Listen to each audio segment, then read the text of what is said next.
अध्यात्म सरोवर पृष्ठ संख्या 328 पृष्ठ संख्या 328 निकालेंगे। अभी जो विषय हमारा चलने वाला है अध्यात्म सरोवर में बहुत रुचिकारक आनंददायक विषय चलेगा। उपासना संबंधित कैसे मनोनियंत्रण करें, ईश्वर से कैसे प्रार्थना करें, ये अंतिम प्रकरण है। बहुत उत्तम आनंददायक, नए कुछ हमको सीखने को, विचारने को, जानने को मिलेगा। तो इसको हम पढ़ेंगे। उपासना में मनोनियंत्रण के उपाय। सात्विक, राजसिक तथा तामसिक द्रव्यात्मक स्वरूप की दृष्टि से मन की ये तीन स्थितियां होती है। एकाग्र तथा निरोध अवस्था मन की सात्विक स्थिति में होती है। यही स्थिति उन्नति का कारण है। ठीक है, एकाग्र तथा निरोध अवस्था मन की सात्विक स्थिति में होती है और यही स्थिति उन्नति का कारण है। यदि हम उन्नति प्राप्त करना चाहते हैं आध्यात्मिक क्षेत्र में तथा लौकिक व्यवहार में भी, तो उसका मूल क्या है? सात्विक अवस्था, निरोध अवस्था। राजसिक तथा सात्विक इन दोनों से युक्त विक्षिप्त अवस्था होती है। सचेत होने का अवसर यहीं होता है। यहीं से सुधार का संकल्प दृढ़ करना होता है। क्षिप्त अवस्था राजसिक अवस्था का परिणाम है। मूढ़ अवस्था तामसिक अवस्था का परिणाम है। विक्षिप्त अवस्था राजसिक तथा सात्विक अवस्था का परिणाम है। क्षिप्त, मूढ़ अवस्था, विक्षिप्त ये तीनों स्थितियां त्याज्य हैं। क्षिप्त अवस्था, मूढ़ अवस्था और विक्षिप्त अवस्था ये तीनों क्या है? त्याज्य है। इनसे प्यार नहीं करना है, इनसे दूर रहना है। इनको दूर करने के लिए हर समय तत्पर रहना है। छोड़ने योग्य है। त्याज्य अर्थात छोड़ना है, दूर रहना है। इनको छोड़ने का पूरा प्रयत्न करना चाहिए। मन को सात्विक बनाने वाले उपायों को संग्रह कर उनका अनुष्ठान करना चाहिए तथा केवल सात्विक अवस्था बनाए रखने के लिए पूर्ण प्रयास करना चाहिए। मन को रोकने का यही मूल सिद्धांत है। आगे इससे संबंधित कुछ उपायों का दिग्दर्शन कराया जाता है। देखिए, बुद्धिमान व्यक्ति किसे कहते हैं? हम अपने आप को बुद्धिमान जानना चाहते हैं, दिखाना चाहते हैं, अथवा बुद्धिमान होना भी चाहिए। तो बुद्धिमान व्यक्ति का लक्षण है जिस कार्य को करने से हमको अधिक लाभ मिले उस कार्य को करना। तो सत्व की अवस्था को बनाए रखने के लिए हमको प्रयत्न करना चाहिए, क्योंकि इससे हमको अधिक फायदा मिलेगा। तो ऐसे ही हम दिन भर ऐसी उपाय अपनाएं, कार्यों को करें जिससे कि हमको अधिक लाभ मिले। और आगे सुनिए, सुबह जब उठते हैं ना, जिस कार्य को दिन भर हम करने जा रहे हैं उस कार्य में से कौन सा कार्य मुख्य है? दिन भर हम मान लीजिए 100 काम करते हैं। 100 में से कौन सा मुख्य कार्य है जिसको करना मेरे लिए अनिवार्य है, आज के दिन में अनिवार्य है और मेरे आगे के जीवन के लिए भी वो बहुत अनिवार्य है? ऐसे को हमको चयन करना है, छांटना है और सुबह उठते ही उस काम को कर लेना है। ध्यान से सुनिएगा। दिन भर हम 100 काम करते हैं, उसमें से छांटे कौन सा कार्य सबसे मुख्य है, जिस कार्य को करने से मेरे को अंदर से आनंद, उत्साह, प्रसन्नता आदि प्राप्त होगी और आज के जीवन भी मेरा सफल होगा। आज का जो दिन है वो सफल होगा। रात को मैं आत्मनिरीक्षण करूंगा तो उसमें संतुष्टि होगी, चलो कुछ ना तो ये काम तो मैं कर ही लिया आज। और उस कार्य के माध्यम से आगे मेरा जो जीवन चल रहा है वो भी ठीक ठाक हो। ऐसे कार्य को हमें चयन कर लेना है प्रत्येक दिन और उस कार्य को सुबह उठते ही तुरंत करना है। सुबह उठते ही 2-3 घंटा उस कार्य के लिए लगा देना है। कम से कम 1 घंटा तो लगा दिए। सुबह उठे, तुरंत मुंह धो के, ब्रश करके, फ्रेश होके फिर उस कार्य को करें। व्यायाम है, प्राणायाम है, ध्यान है, ओम का जप है, गायत्री मंत्र है, इस काम को पहले करें हम। क्योंकि यही तो बुद्धिमत्ता है ना, यही हम बुद्धिमान बनना चाहते हैं। जिस कार्य को करने से हमको आज भी संतुष्टिदायक होगा, हमारा स्वस्थ आदि ठीक रहता है, उस कार्य को हम करते हैं। इसको हमको पहचानना पड़ेगा। जैसे मान लीजिए हमको सुबह 5 बजे कहीं जाना है, तो हम उठ के क्या करते हैं, 4:30 बजे उठेंगे, दौड़ दौड़ के ब्रश करेंगे, फ्रेश होंगे फिर स्नान करेंगे, वस्त्र बदलेंगे, फिर दौड़ दौड़ के जाते हैं। ये हमको मुख्य लगता है, इसलिए हम इस कार्य को प्रधानता देते हैं। लेकिन क्या हमारे मन में सोचते हैं कि कपड़ा चाहे गंदा हो चलेगा, स्नान ना करे चलेगा, ब्रश भी छूट जाए चलेगा, चलो सोच तो जाना जरूरी है, लेकिन मन को शुद्ध करना जरूरी है। यदि मन को मैं शुद्ध नहीं किया तो दिन भर उस मन से हम लाखों में विचार उठाऊंगा, और उस विचार जो उठेगा उसके आधार पर मैं फिर व्यवहार करूंगा, वाणी से शब्द निकालूंगा। तो मन को शुद्ध के लिए मैं कहां समय निकाला, और उसको हम गौण मान लेते हैं। तो इस मन को शुद्ध करने के लिए सुबह उठते ही हमको समय लगाना है। एक भजन की पंक्ति आपको सुनाता हूं, गजब की पंक्ति। जीवन के एक एक पल अनमोल है खजाना, जीवन के एक एक पल अनमोल है खजाना, इनमें से एक पल भी नहीं लौट के है आना, इनमें से एक एक पल नहीं लौट के है आना, जानी कि यह निशानी अमृत है उनकी वाणी, जाने की है निशानी मीठी है उनकी वाणी। आगे तो आगे आया फिर अमृत है वाणी में घोलकर सबके हृदय को तृप्त कर दें, ये ज्ञानियों की पहचान है। तो पहला पंक्ति क्या आया, जीवन के जो एक एक पल है वो क्या है, अनमोल खजाना। अनमोल खजाना, क्या हम इसके ऊपर कभी ध्यान देते हैं क्या? क्या हम इसके ऊपर ध्यान देते हैं क्या? और उस पल जो हमारा जा रहा है नहीं लौट कर है आना, इतना हमको सावधान रहना पड़ेगा, जागरूक रहना पड़ेगा कि मैं एक एक पल जो मेरा जा रहा है मैं उसको किस जगह पर लगा रहा हूं। और हम अपने आप को ज्ञानी कहना चाहते हैं, बुद्धिमान कहना चाहते हैं, तो हमारा वाणी कैसा हो, मीठी ही वाणी बोलें, ऐसे वाणी बोलें कि दूसरे के हृदय को तृप्त कर दें।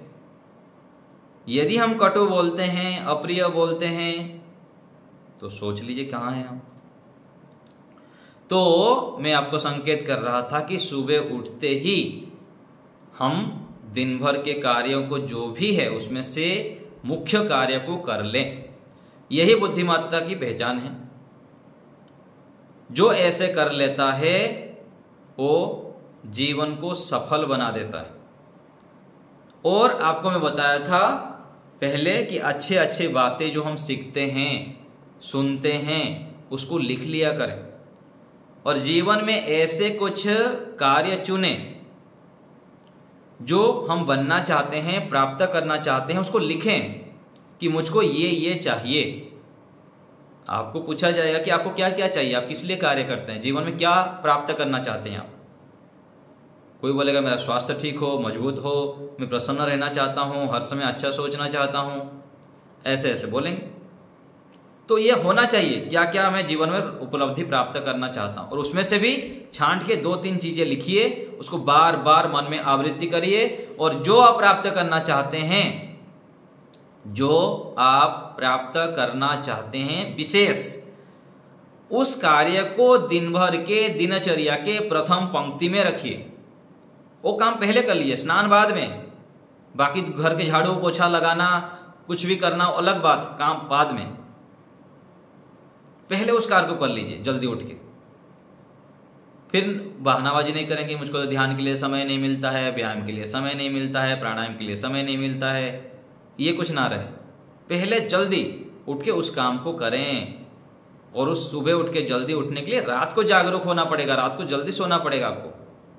कुछ कार्य ऐसे व्यवस्थित ढंग से करें कि रात को जल्दी सोना पड़ जाए और सुबह उठ के अच्छे रूप में उस कार्य को कर लें हम। तो मनोनियंत्रण करना है, तो उसके विषय में यहां पर जो चर्चा चल रहा था कि सत्व गुण कैसे हमारा बढ़े, इसके लिए सुबह उठ के पहले सोचें। क्योंकि सत्व गुण हम चाहते हैं, सत्व गुण जितना हमारे अंदर बढ़ेगा उतना हम निर्णय ठीक ठीक कर पाएंगे, श्रेष्ठ विचारों को ला पाएंगे मन में। और उससे आगे बता रहा हूं आपको कि मान लीजिए जीवन में कोई दोष हो गया, त्रुटि हो गई, कठिनाई बाधाएं आ गई, तो उसको पकड़ेंगे कैसे हम? अनेक दोष त्रुटियां हम करते हैं, ये जो पकड़ना है उसको फिर पकड़ के दूर करना तो बात की बात, पकड़ में तब आएगा जब हमारे अंदर सत्व की वृद्धि होगी। इसलिए तो कहा गया ना, वास्तविक ज्ञानी का लक्षण कहा गया अक्षी पात्र कल्पो ही विद्वान। वास्तविक ज्ञानी वही है कि जैसे आंख के अंदर कोई तिनका या कुछ थोड़ा सा पड़ जाए, वो सेंसिटिव हो जाता है, उसको जब तक नहीं निकालता उसको अच्छा नहीं लगता। ऐसे ही वास्तविक ज्ञानी विद्वान तुरंत पकड़ता है, ये दोष मेरे अंदर आ गया, ये रहना योग्य नहीं है। जब तक ये दोष मेरे पास रहेगा वो मुझको तड़पाएगा, मुझको कष्ट देगा, मेरे लक्ष्य में बाधक बनेगा, और जीवन में यही दोष आगे चलकर मल्टीप्लाई होगा, कई गुना होके मुझको फल देगा। ऐसे ही विचारों के विषय में भी गलत विचार यदि आ गया तो तुरंत पकड़ना है, उसको हटाना है। ऐसे हमको अपने ऊपर काम करना है। चलिए पुस्तक देखिए। उपाय 1, सर्वप्रथम मन को भी अन्य जड़ साधनों के समान ही जड़ साधन समझना चाहिए, क्योंकि मन भी एक जड़ पदार्थ है जो कि प्राकृतिक 3 तत्वों के मेल से बना हुआ है। अतः यह मन स्वयं एवं कभी भी इष्ट या अनिष्ट विचार, इच्छा या प्रयत्न आदि कुछ नहीं करता है। मन स्वयं नहीं करता है, आत्मा स्वयं मन को प्रेरित करता है। आत्मा की प्रेरणा से ही मन सब कार्यों को संपादित करता है। यह बात सदा ध्यान में रखनी चाहिए। कार्य के लिए जीवात्मा पूरे दिन मन को प्रेरित करता रहता है। उसकी प्रेरणा के बिना मन वैसा ही पड़ा रहता है जैसे बिना बटन दबाए पंखा, मोटर आदि यंत्र निश्चल पड़े रहते हैं। देखिए हमारी क्या मानसिकता है और क्या सोच लेके हम जीवन जीते हैं, और उस मानसिकता को, उस हमारी जो सोच है उसको कैसे बदलना पड़ेगा। जैसे पंखा को बटन दबाने से पंखा चलती है, मोटर को चलाने से ही चलती है, ऐसे ही हम स्विच दबा के मन को चालू करते हैं। ये हमको मन में बिठाना है। हम प्रतिदिन हजारों कार्य करते हैं, किंतु सब हमारी इच्छा पूर्वक ही होते हैं। एक भी बोला गया शब्द बिना इच्छा के उच्चारित नहीं होता है। बोलते ना, मैं नहीं चाहता था, हो गया, बोल दिया, ऐसा नहीं। बाह्य बल के बिना कोई भी जड़ पदार्थ यदि मिले हों तो पृथक नहीं हो सकते, तथा पृथक पृथक हों तो मिल नहीं सकते हैं जड़ पदार्थ। इसी प्रकार आत्मा की इच्छा प्रेरणा के बिना मन तथा मनस्थ संस्कार आदि कुछ भी नहीं कर सकते हैं। सारे कार्यों के पीछे अपनी इच्छा का योग होता है। यह मानकर चलने पर मन को अवांछित विषयों से रोका जा सकता है तथा इच्छित विषयों में लगाया जा सकता है। ठीक है, पहला उपाय आ गया समझ में। पहले बुद्धि में बिठाना है कि मन जड़ है, मेरा गुलाम है, मेरा साधन है, इसको चलाने वाला मैं स्वामी हूँ, मालिक हूँ, मैं राजा हूँ। राजा के बिना आदेश के मंत्री प्रजा काम नहीं कर सकते हैं। तो मन इंद्रियों आदि के हम स्वामी हैं, मैं स्वामी हूँ, मेरे नियंत्रण में नहीं है तो गड़बड़ घोटाला। घर में यदि मुख्य जो है वो मजबूत नहीं है तो घर के लोग सब अस्त व्यस्त चलेंगे, कोई बात मानेगा कोई नहीं मानेगा, ऐसे चलेगा। जैसे घर में जो पानी टंकी है उसमें शुद्ध पानी है तो टूटी चाहे 10 रुपए का भी हो, पानी शुद्ध आएगा। और यदि घर में पानी टंकी में शुद्ध पानी नहीं है तो आप सोने का टूटी लगा दीजिए, पानी आने शुद्ध नहीं आएगा। तो ऐसे ही घर में, परिवार में, समाज में, राष्ट्र में यदि जो मुख्य व्यक्ति है वो मजबूत नहीं है, दृढ़ नहीं है, चरित्रवान नहीं है, इंद्रिय जित नहीं है, जितेंद्रिय नहीं है, तो सारे घोटाला चलेगा नीचे, मन मर्जी सब करेंगे। और जितना जितना जल्दी जल्दी हम परिवार में मजबूत बन जाएंगे, ये तो परिवार आदि का छोड़िए, अपने ऊपर पहले घटाइए।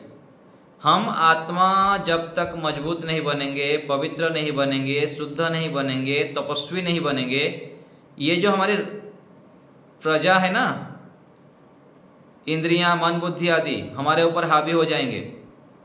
ये शरीर भी जड़ है, हमारे ऊपर हावी हो जाता है। शरीर दर्द दर्द क्यों देता है हमको, कभी कुछ दर्द कभी कुछ दर्द, क्योंकि हम ढीले डाले हैं, हम मजबूत नहीं है, तपस्वी नहीं है, जितेंद्रिय नहीं है।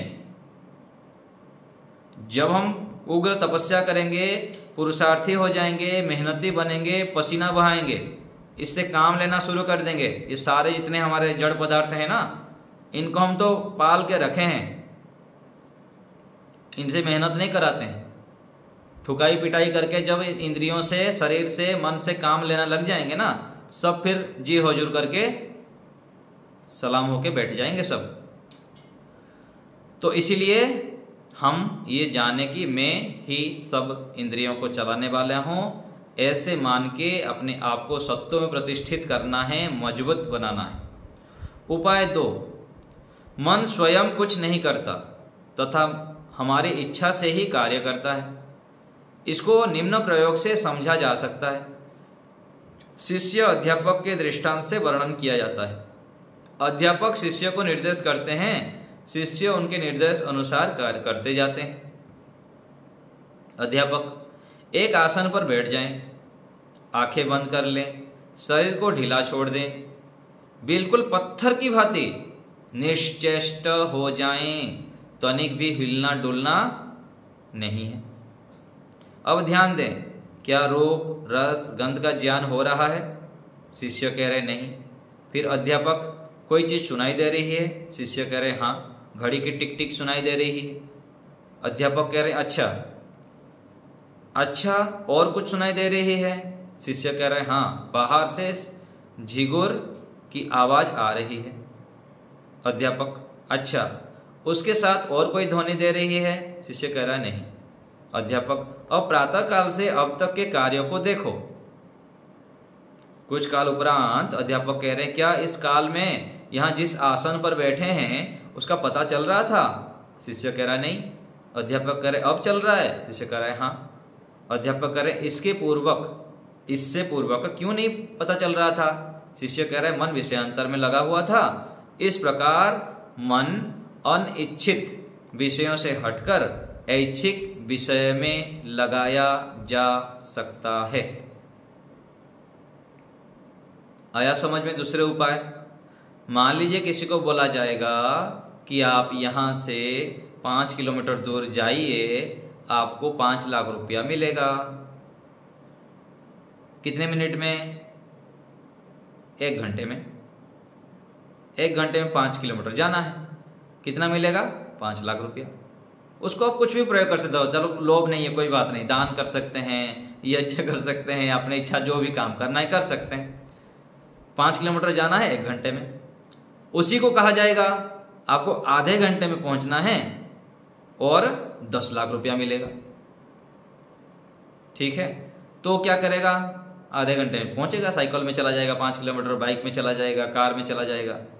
उसी को फिर कहा गया 15 मिनट में पहुंचना है आपको 5 किलोमीटर और आपको 15 लाख रुपया मिलेगा। तो जो 15 मिनट में वो जो है कि दौड़ के पहुंचेगा, उसमें कोई इधर उधर देखना करना अन्य विषय सोचेगा क्या? नहीं सोचेगा, क्योंकि उसकी उपलब्धि उसको दिख रहा है, उसके लाभ को दिख रहा है, केवल वही दिख रहा है, अन्य कुछ भी दिखाई नहीं देता है।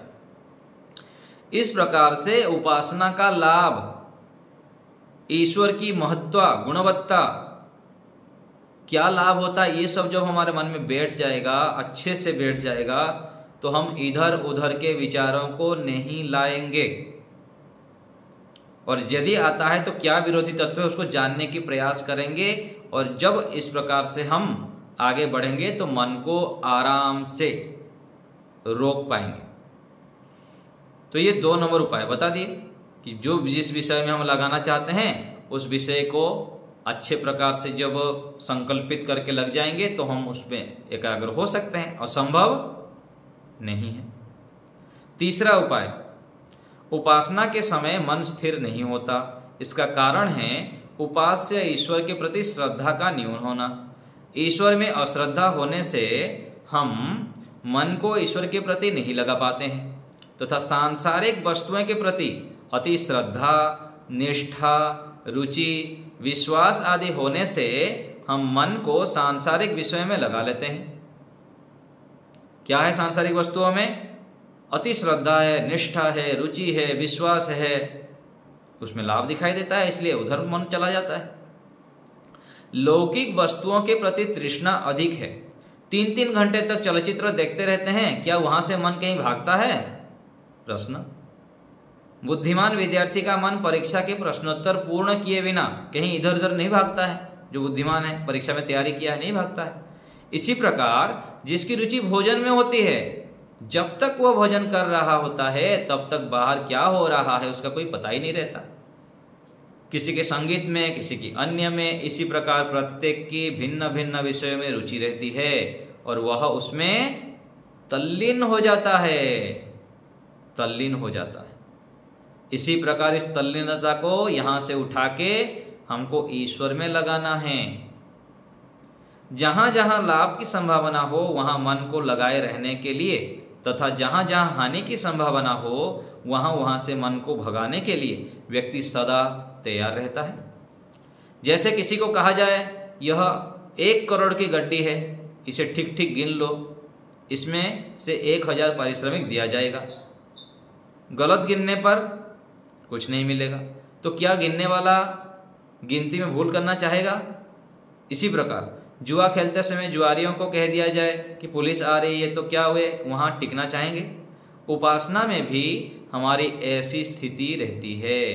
ईश्वर की शक्ति, ज्ञान, आनंद का हमारे जीवन में कितना महत्व है, इसका हमें बहुत कम ज्ञान है। फिर से सुनिए,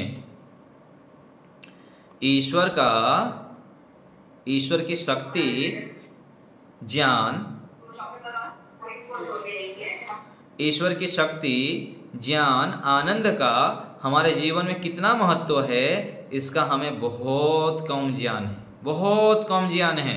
इस कारण से उससे अधिक प्रेम नहीं हो पाता है, फलतः उससे मन को जोड़ नहीं पाते हैं हम।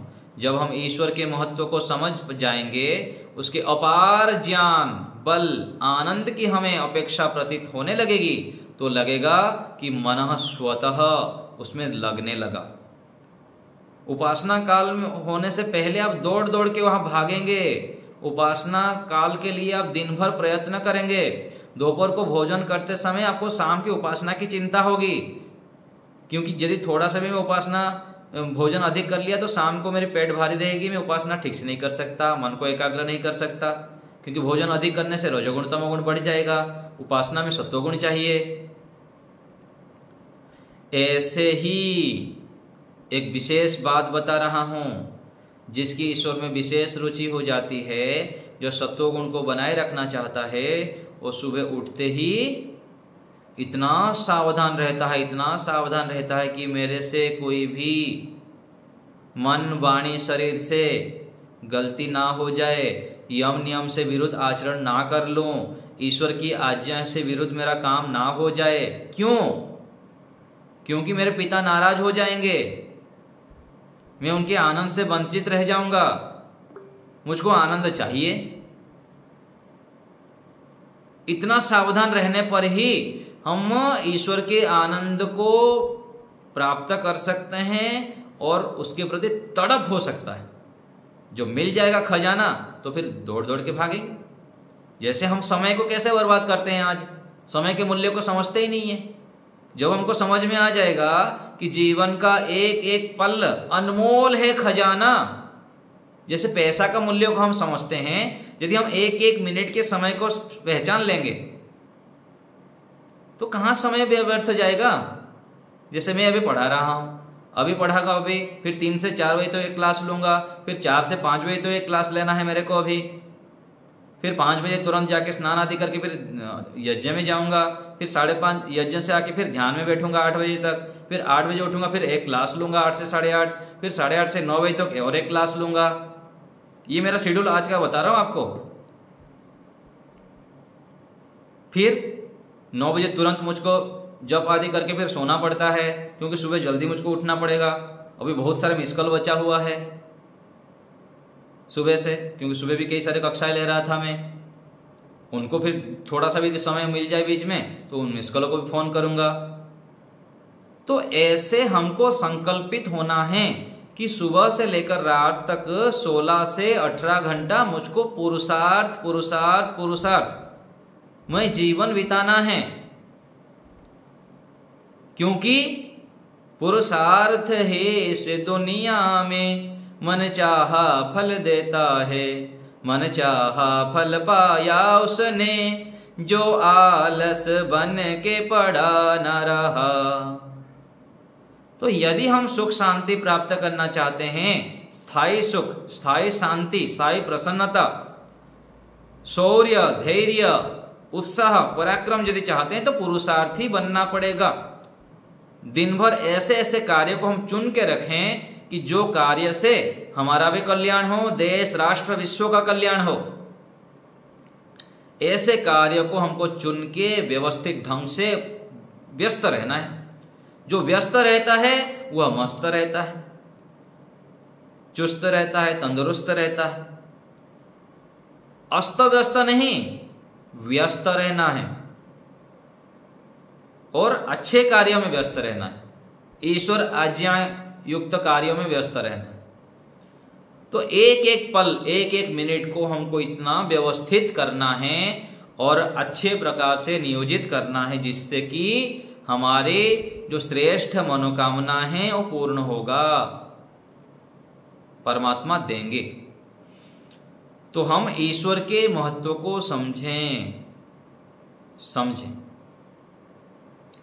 तो ईश्वर से अपार बल आनंद हमें अपेक्षा प्रतीत होने लगेगी, तो लगेगा कि मनस्व तो उसमें लगने लगा, उससे बड़ा और कोई नहीं है, उससे बढ़कर हमारा कोई हितैषी नहीं है।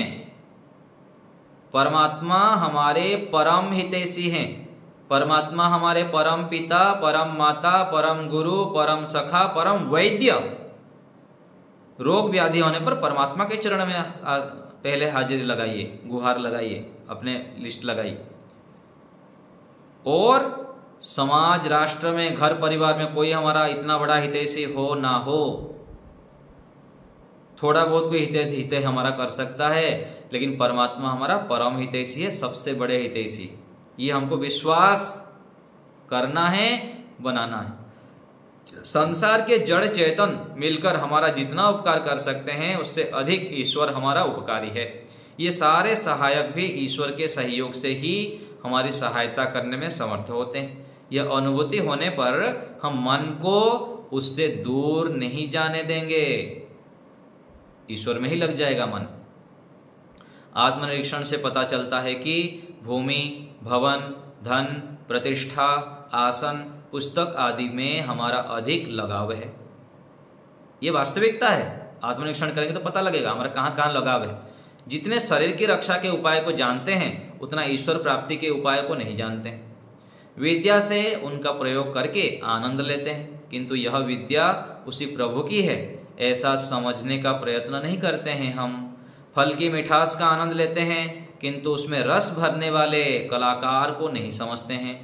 जहाँ तक देखते खाते पीते हैं वहीं तक ही रह जाते हैं, उसके कर्ता हर्ता व्यवस्थापक तक नहीं पहुँच पाते हैं। वैज्ञानिकों के यंत्रों को देखकर वैज्ञानिक की प्रशंसा करते हैं, किंतु जिसने वैज्ञानिक को बुद्धि दी है वहां तक नहीं पहुंच पाते हैं हम। उपासना काल में ईश्वर के प्रति प्रेम इसलिए भी न्यून उत्पन्न होता है कि उसे हम माता पिता के समान रक्षक पोषक हितैषी नहीं समझते हैं। आमने सामने बैठकर हम एक दूसरे की अनुभूति करते हैं, ऐसे ही ईश्वर की अनुभूति कर सकता हूं, ऐसा समझ नहीं पाते हैं हम। ईश्वर के प्रति हमारी ऐसी अनुभूति नहीं होती। हमें ईश्वर से उपयुक्त प्रकार संबंध जोड़ने का प्रयत्न करना चाहिए। सांसारिक लोगों को माता पिता भाई बहन पति पत्नी पुत्र पुत्री से कितना प्रेम होता है, उनसे मिलकर कितनी प्रसन्नता होती है, कितने ध्यान से एक दूसरे को देखते सुनते हैं सांसारिक व्यवहार में। ईश्वर के साथ भी ऐसी स्थिति बनानी चाहिए। यदि ईश्वर से हमारा इस प्रकार का संबंध नहीं है, उतना प्रेम नहीं है, तो इसके लिए ईश्वर से ही प्रार्थना करनी चाहिए। हे प्रभु, मैं तो आपको नहीं देख रहा हूँ, परंतु आप तो मुझे देख रहे हैं। हे प्रभु, मैं तो आपको अच्छी तरह नहीं जान रहा हूँ, किंतु आप तो मुझे अच्छी तरह से जान रहे हो। आपके होने से ही तो मैं हूँ। प्रभु, मुझे शक्ति दीजिए। ऐसी प्रार्थना हमें परमात्मा से करनी चाहिए। ऐसे प्रार्थना हमको करना चाहिए। ठीक है, तो आज मैं यही वाणी को विराम देता हूँ। आप लोग को किसी को कुछ पूछना हो तो हाथ उठाइए।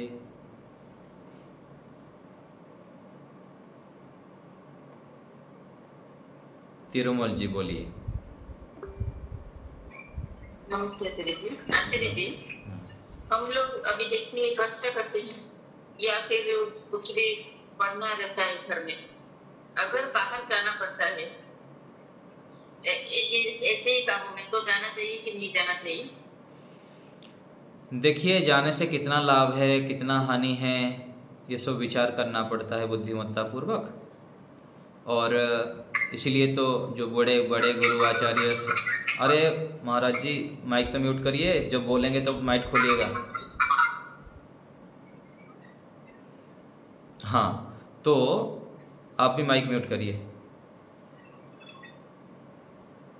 तो बात ये हो रहा था कि यदि हम निर्णय नहीं ले पाते हैं कौन सा कार्य मुख्य है कौन सा गौण है, तो कोई बड़े अपने हितैषी को हमको चुन के रखना होता है, उनसे मार्गदर्शन लेके निर्णय करना होता है। और मुख्य बात है कि जिस काम को हम कर रहे हैं दिन भर, उस कार्य को करने से कितना लाभ है कितना हानि है, उसके ऊपर बार बार निरीक्षण करें। यदि हम धीरे धीरे निरीक्षण करते जाएंगे, सावधान होंगे, व्यायाम प्राणायाम ध्यान सत्संग स्वाध्याय परोपकार सेवा आदि ये साथ साथ ये सब करते जाएंगे, तो हम सत्वों में प्रतिष्ठित हो जाएंगे। हमारे अंदर सत्वगुण बढ़ता जाएगा, और सत्वगुण जितना बढ़ता जाएगा उतना उतना हमारे निर्णय की सामर्थ्य बढ़ता जाएगा। तो कोई भी कार्य हो, इस रूप में हमको विचार करना चाहिए कि जो मैं जा रहा हूँ इससे कितना लाभ कितना हानि है, कितनी मेरे मन में चंचलता उत्पन्न होगी, कितने क्या संस्कार बनने वाला है, इसको विचार करके करना चाहिए। ठीक है जी जी। राहुल जी। नमस्ते आचार्य जी। बताइए। आचार्य जी, हमारा उद्देश्य स्वयं का उद्धार करना है या घर परिवार राष्ट्र का उद्धार करना है? जी, दोनों का उद्धार करना पड़ेगा, एक के नहीं होता है, दोनों एक दूसरे के परिपूरक है। जब तक अपना नहीं करेंगे दूसरे का क्या करेंगे आप? ठीक है, तो पहले अपना करें, अपना के साथ साथ जितना आसपास में कोई आवश्यकता होती है वहाँ पर दूसरे का भी कर लेना है। पहले अपना करना है। जो स्वस्थ नहीं है वो दूसरे को क्या स्वस्थ करेगा, दूसरे को क्या सहायता करेगा? तो पहले स्वस्थ हों स्वयं अपने जीवन को हम निर्माण करें अच्छी प्रकार से। ठीक है राहुल जी। जी धन्यवाद। हितेश जी। ओम आचार्य जी। जी आचार्य, मेरा प्रश्न था कि जो अवस्थाएं होती है, जागृत स्वप्न सुसुप्ति और एक तुरीय अवस्था होती है। हाँ जी। तो हम जैसे तुरीय अवस्था में कैसे जा पाएंगे? तुरीय अवस्था के विषय में मेरे अभी समझ में नहीं आ रहा है कुछ, मैं इसमें थोड़ा विचार करनी पड़ेगी। और कोई प्रश्न हो तो बताइए। नहीं बस ठीक है। और कोई बात, कोई हाथ उठाया है? मैं देख नहीं पा रहा हूँ, बोलना चाहते हैं तो बोलिए। इस मोबाइल में थोड़ा पता भी नहीं लगता। कोई और हाथ उठाया है? कोई कुछ बोलना चाहते हैं तो बोलिए।